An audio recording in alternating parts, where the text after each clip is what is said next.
All right, we are here at Occupy Austin with Ben from Occupy Wall Street. Ben, when did you join the Occupy movement? Well, I have to admit I was there the first day, September 17th. I went down with a friend. We checked out the camp, and I have to be honest, I thought it looked nice, but it was pretty small. I figured it would be another short-term activist experiment. As much as I supported it, I was pretty pessimistic. The initial Zuccotti encampment had a few dozen, and they'd already set up, some stations, and there were working groups that night. But on the whole, I was just not really sure what would happen. Less than a week later, I just happened to be down there, and I realized it was still going on, and I found myself joining a march to City Hall to protest the pepper spraying by Tony Baloney. The original of the defenseless yeah. Young women. And I wasn't expecting it, and it was probably at least 1,000 people, if not more, that spontaneously came together and marched to police headquarters to protest police brutality. And that was, I guess, 2 weeks after the occupation started, September 30th. And it was exhilarating. And I was like, I heard about a march the next day. So as soon as I got off work that Saturday, October 1st, I headed straight for Zuccotti Park. I heard there was a march to the Brooklyn Bridge, so I made a little sign that said, bail out the people, not the bankers. Something pretty standard like that. Just started on the march, and before I knew it, I was being arrested on the Brooklyn Bridge, and I was a part of that whole spectacle. The famous one that everybody's seen. Yeah. So, those events got me heavily involved. I was already interested in politics and an activist where I could fit in the time. But Occupy Wall Street, the fact that it was there, the fact that there were people so dedicated from the beginning, they really started something, and as soon as I could, I jumped on board, and I've been active ever since. Yeah. How would you describe the situation in the United States? Depends on who you're talking about. There's a couple thousand people for whom the situation is excellent. Yeah. They control most of the wealth in the country, and it's no coincidence that most of the wealth ends up back in their pockets. Yeah. There's a lot of growth that our system has to manage, and when we grow, we're producing, people are working, people are laboring, but the fruits of people's labor through our system is distributed upwards, rather than all around. So we're seeing the effects of that. The system, which is premised on such small concentrations of wealth, is certainly not sustainable. Yeah. Certainly not moral. But it's not a world that can last much longer, especially given the severity of the ecological crisis, the weapons that are being produced and what they're being used for. The state in America reflects that. Yep. The amount of poverty here is a scandal. The idea that the country can be this rich, this much wealth, and still have more than 50 million people. Yeah, that are admitted in poverty. Admitted in poverty. Several million in a vast prison industry for petty drug crime. Massive unemployment, reaching depression. From a privileged upper middle class bubble, things look fine. You don't know why these people are complaining. But if you take a look at the whole picture, it's pretty bleak, and things have to change. So the situation is actually fairly dire, contrary to what you might be hearing from mainstream. Yeah. How would you describe the Occupy movement? Well, I mean, it's unprecedented. I think in American history, that there is, people compare it to the 60s, but this is the first movement which has actively worked cohesively from the beginning to bring together a number of people from different identities around a vast array of issues. Such that, we're actually addressing the fundamental economic and political problems that the world is facing. Yeah. A lot of the protests in the 60s were about the war, and a few years later, new movements spawned around different movements. Feminist movement, anti-nuclear movements. Of course, the civil rights movement was big, but it was much more fragmented and factionalized. And the left reflected that for decades. You know, you were either part of this group or that group, but where was that mass movement which brought it all together? Well, power doesn't want that to take place. They'd like us to keep fighting amongst ourselves. Which has happened. It is continuing to happen. This is the first movement, the first kernel of hope, I think, that I've seen, which actually addresses the whole. And it's made it hard. Because when you ask us questions like, what is this all about? Well, it's kind of about everything. It's about everybody's life. It'd be easier it's about if there's only one problem. Right, so it's difficult to address these questions sometimes, but at the same time, that's reflective of how powerful the movement is, how much it's already accomplished, but also how much work there is left. So what is the Occupy movement like? One of the most hopeful things that has emerged in this country and around the world, in a long time, if not ever, and probably the most promising political prospect in the future for everything. 99%, 1%, doesn't matter, it's all the same thing.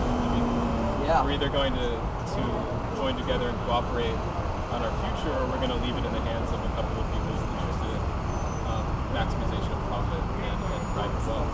That's not a world that I want to live in. No, I don't think anybody does. Yeah. Are you a member of the economic 99%? I am. So long as I'm not on my dad's ticket, which I am not anymore. I'm independent and I'm a student who survives ultimately on this scholarship and salary and work that he does.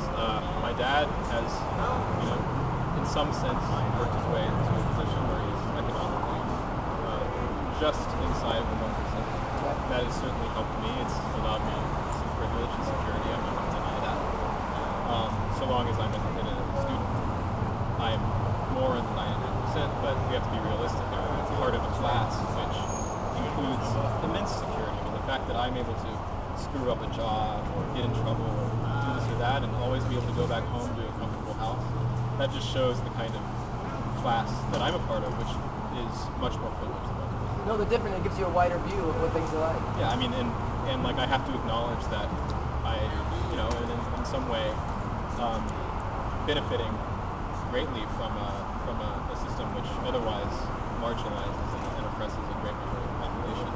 And it's difficult because just a few minutes ago somebody sort of attacked me for, I guess, wearing glasses like this. So I saw that. I don't really think that I look all that privileged, but there is an idea that your identity should express all of who you are and who you affiliate with. But the most important thing everybody can be doing is realizing that it's not about his individual identity. We have to address class. We have to address that and the identities that form around it, in as much as it reflects the system as a whole. We have to ask, how can we all work together such that we allow, we bring justice to those who most deserve it. As much as I'm complicit and rewarded by a system which is so destructive, it's all the more reason to do. Yeah. So there's no hypocrisy here, in my opinion. Only if I weren't affiliated with this would I feel like that was in some way, living a better life. No, that makes a lot of sense. And you kind of answered my next question was going to be, is there anything you want to share about being a member of the 99%? Do you want to add anything to it? Well, my point is more that the 99% covers a vast range of individuals from, middle class to wealthy to homeless to starving. So, we're just talking about America. Look at the whole world. Yeah.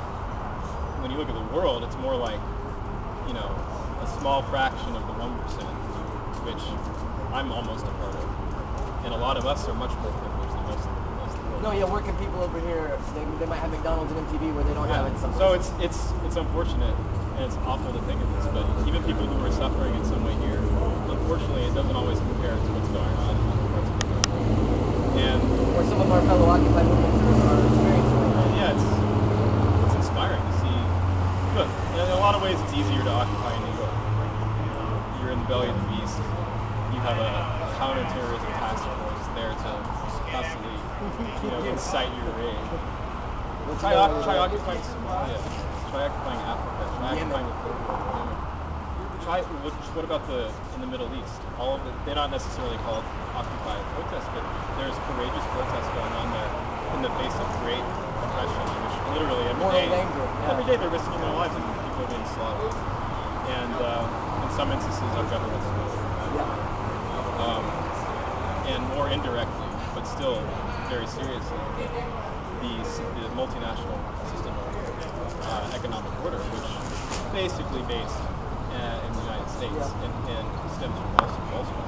This affects everybody's lives. It's one of the reasons why there's a billion people living under $2 a day. Yeah, for sure. Because we produce, I saw a statistic the other day, the world, our food system, global food system, produces enough food every year to feed 10 billion people, and only half of them actually get fed.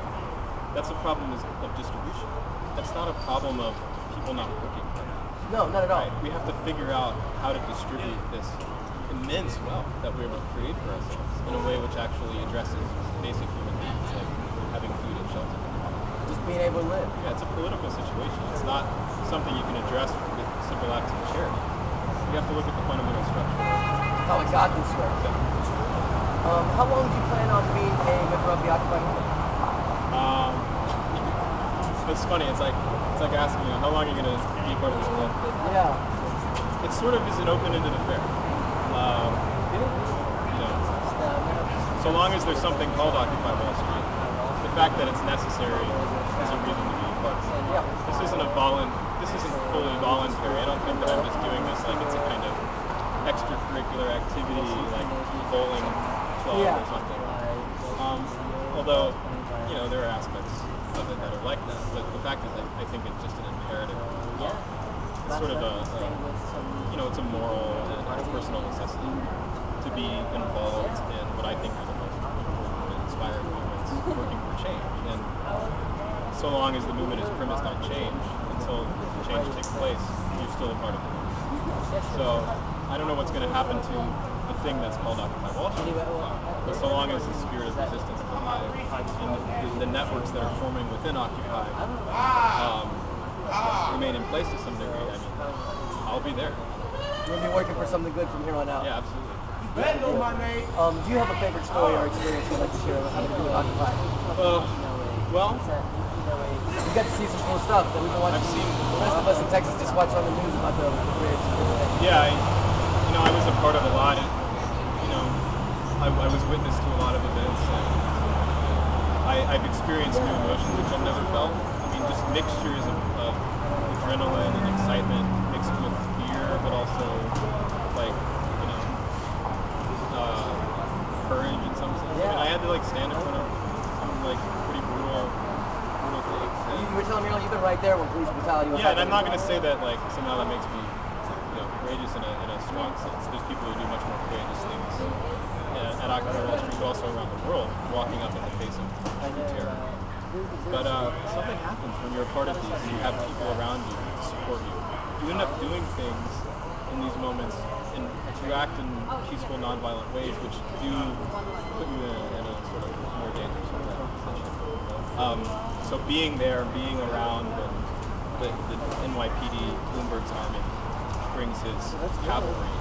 I've been underneath horses, I've had police cars, motorcycles drive up and nearly hit me. It's insane what I've witnessed. I'm lucky not to have been underneath some batons and the line of the pepper spray of some of these acts.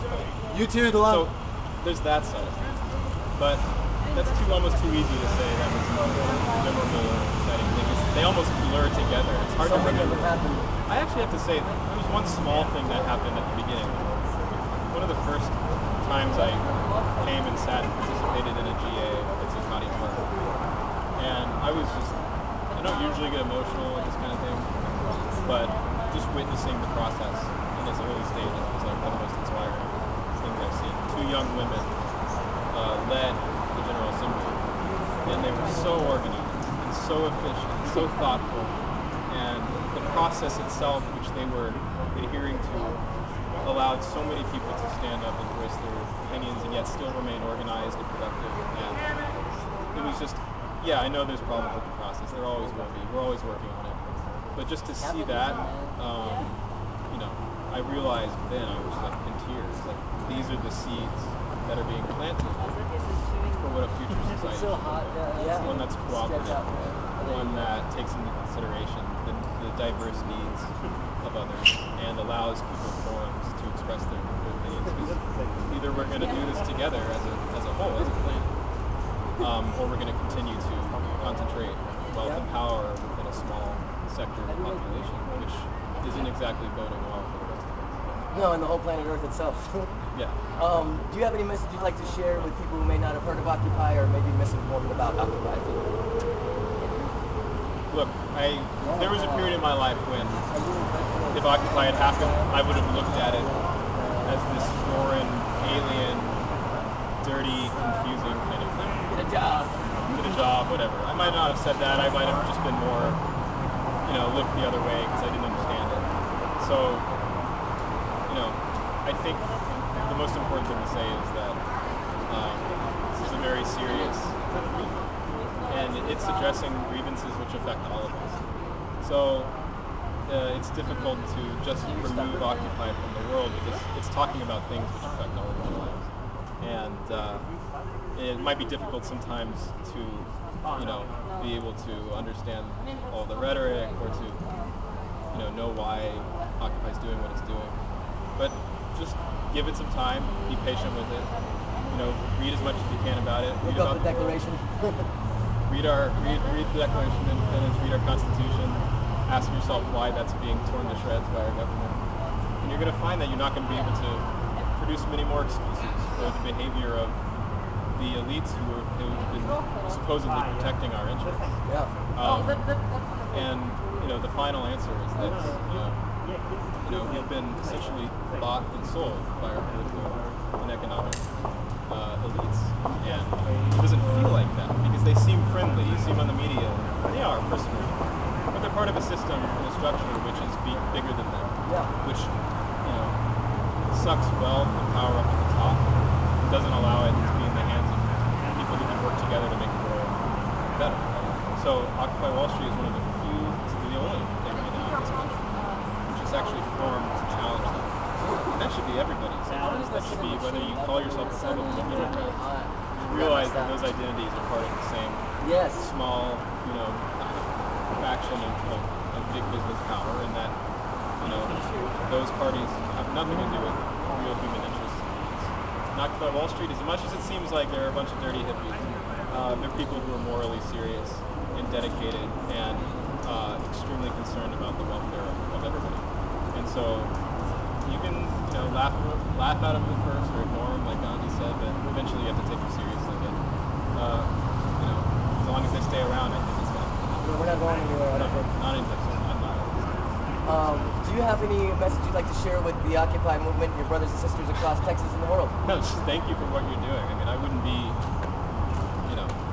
able to be doing what I'm doing through Occupy if it weren't for all of the inspiring people I've met, all of the inspiring events that I've witnessed. I just am humbled to even be a part of something so beautiful and so moving and so important to human history. Right? Yeah. I mean, I don't even feel like that's an overstatement at this point. No, it's not. This is a historical moment, and it's one that we're at some kind of apex. You can feel it. And the idea that you're within a history and you have some ability to, contribute to that, contribute to what hopefully will be written about positively one day if the planet's still around, if we win. I mean, it's just, what can I say? Thank you everybody who's involved in this. I mean, this is an honor to be part of it. Thank you very much. Thanks, Bob.